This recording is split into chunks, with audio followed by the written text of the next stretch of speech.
You ask Tiger to solve. This deals with linear equations with one unknown. The final result is x equals 12. Let's solve it step by step. Simplify the expression. Find the greatest common factor of the numerator and denominator. Factor out and cancel the greatest common factor. Swap sides.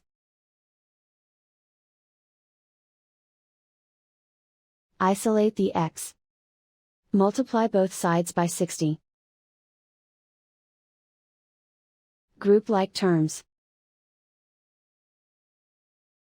Multiply the coefficients. Simplify the fraction. Multiply the fractions. Find the greatest common factor of the numerator and denominator. Factor out and cancel the greatest common factor. And so the final result is x equals 12.